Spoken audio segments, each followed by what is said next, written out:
I love a bit of eachtrí, history, eachtrí, and today I'm stepping back in time. But you don't need a fancy time machine, just a car. From my house, you just get on the A83, head west through Inverary, then turn left, and it takes you to where I am today. This is Àdhamh Ó Broin, Auchindrain Township in Earra-Ghàidheal, Argyll, Earra-Ghàidheal, a place where time has stood still. Just like me. This 22-acre township, Bala, was a working farm until 1967. It's now an open-air taithascaigh museum, taithascaigh. There would have been thousands of townships just like this all over Scotland, but agricultural improvement, industrialisation and the clearances all contributed to their demise. Àdhamh Ó Broin is the last one standing, and it lets us see how people lived on a tuathachas farm, over 100 years ago. But why did it survive when others didn't? Àdhamh Ó Broin will have the answers.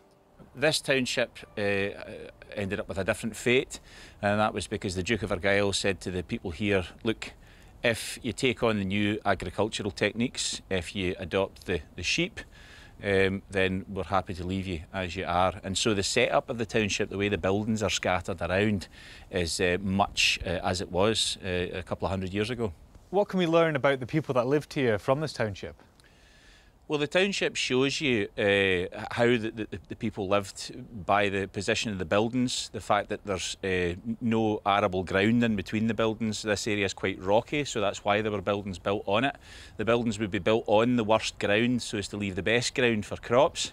And this kind of township settlement is probably relatively similar to how it was just about anywhere in Western Europe since the Iron Age.